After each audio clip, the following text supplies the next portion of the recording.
Preeti Tiwari is registered with SEBI as Individual Research Analyst. Any matter displayed in this are purely for knowledge purpose and shall not be treated as an advice, opinion of any kind. Investment in securities market is subject to market risks.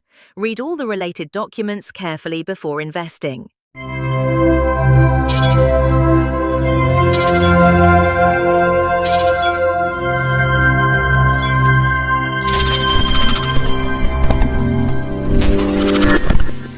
नमस्ते and welcome to your own channel Platinum Research. सब ये सोच रहे हैं market कब open होगा, Monday को कहाँ ओपन होगा। पीपल आर प्रेडिक्टिंग भुज Nifty on on social media. Very funny to me, but yes, market definitely interesting होने वाला है आने वाले वीक में। जो हमारा एक बहुत बोरिंग रेंज था उससे तो हम definitely out of that range होने वाले हैं। And forget the usual routine, we have a stacked list of positive triggers that could ignite a massive rally. So कुछ इम्पॉर्टेंट ट्रिगर्स हैं जो थोड़ा समझ लेते हैं। हालांकि काफ़ी सोशल मीडिया पे बात हो चुकी है, आप समझ ही रहे होंगे, बट लेट्स थोड़ा सा डिटेल में समझते हैं। So we have got GST reform with a potential tax cut. Definitely this is huge, और इसका जो इफेक्ट है, it will be very good on the consumption and FMCG stocks. So when I talk about this particular news, when I talk about the GST tax cut, it says consumption boost होने वाला है। Means ये बहुत बड़ा trigger है। अगर GST tax rates कम होते हैं तो इसका सीधा बेनिफिट मिलेगा कंजम्पशन और एफएमसीजी स्टॉक्स को, which clearly says that the EV car makers, the FMCG companies, as well as Siemens stock थोड़ा cyclical है, तो थोड़ा the list में थोड़ा नीचे है। definitely textiles, apparels, and EV car makers, and number one is the FMCG companies जैसे HUL, Dabur, Marico, ITC, whatever you consider as FMCG stock, आपको list मिल जाएगी। You can go and Google it. If you want, I can post it on the Telegram channel as well. If you're not following, go and follow the Telegram channel. Next important news is geopolitical, जो कि Trump and Putin का meeting हुआ, काफ़ी positive रहा है। Global tensions को थोड़ा cool down किया, मतलब ग्लोबल मार्केट का पॉजिटिव रुख हो सकता है। मतलब very clearly it says that हमारे पास एक ग्लोबल न्यूज़ की वजह से भी ना काफ़ी मार्केट में हलचल रही है। सो अगर टेंशन्स कम होते हैं तो इंटरनेशनल इन्वेस्टर्स थोड़े कॉन्फिडेंट होते हैं, मनी फ्लोज होता है इक्विटी में, and this creates a risk on sentiment. Means investors prefer stock over safe haven assets. मतलब जब गोल्ड हो गया, बॉन्ड्स हो गया, उसमें वो इन्वेस्ट तभी करते हैं जब मार्केट में काफ़ी हाई रिस्क वाले सेंटिमेंट्स होते हैं। So definitely this, India being a emerging market, this could be a benefit for us. Third important news is FIIs. FIIs तो काफ़ी चर्चा में रहते हैं any time about their selling strategy, about how they book profits and stuff. अभी जो है FIIs record short positions पे हैं। मतलब उन्होंने अपनी इतनी बड़ी शॉर्ट पोजीशन होल्ड करके रखी हुई है कि अगर मार्केट में ऐसे पॉजिटिव ट्रिगर्स आते हैं तो वो शॉर्ट्स को कवर करेंगे, तो एक शॉर्ट कवरिंग रैली मिलेगी और प्राइस सडनली स्पाइक होगा अपवर्ड्स। तो ये डेफिनेटली एक बड़ा फ्यूल है शार्प अपसाइड के लिए। चौथा अपडेट जो मैं ऑलरेडी लाइव मार्केट्स में दे चुकी हूँ on the last trading session, that S&P is upgrading India's rating.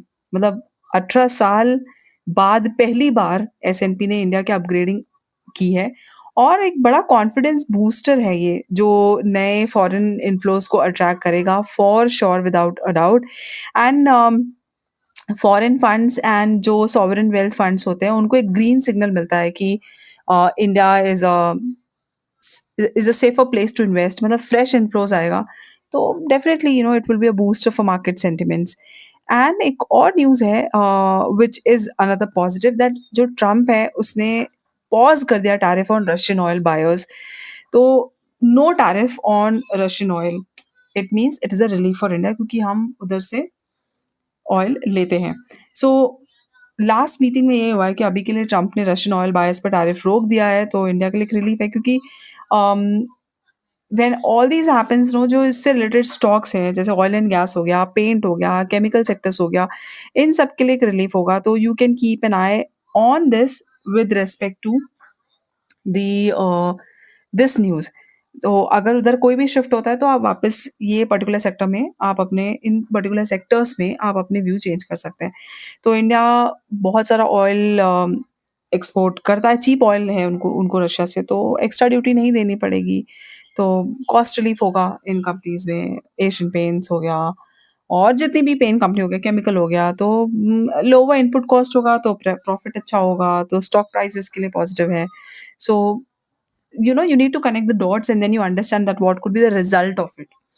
Now, last and important update is, apart from Putin, Trump has also planned to meet Zelensky. मतलब उनसे तो meeting हो गई, अब Zelensky से भी मीट होगा। तो कोई भी डी एस्केलेशन होता है अगर ये जो इनका कॉन्फ्लिक्ट चल रहा है, so another big positive signal geopolitically. तो वॉशिंगटन में इनका मीट है।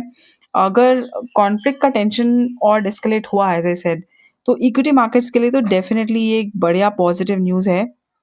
और एज आई सेड, मार्केट को स्टेबिलिटी बहुत पसंद है, या वो जियोपॉलिटिकल स्टेबिलिटी हो, पॉलिटिकल स्टेबिलिटी हो, तो इससे इक्विटी मार्केट्स को एक बढ़िया पुश मिलता है। सो all in all, good news for multiple sectors, for multiple the way it will trigger markets.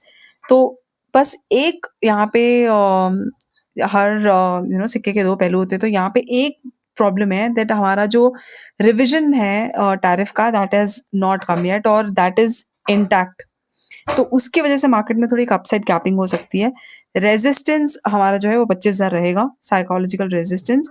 और बैंक निफ्टी अगर परफॉर्म कर जाता है साथ साथ में, IT I am not talking about at all right now, तो अगर हमारे पास बैंक निफ्टी साथ में अगर परफॉर्म करता है तो एक बढ़िया रैली दिखने को मिल सकती है मार्केट्स में।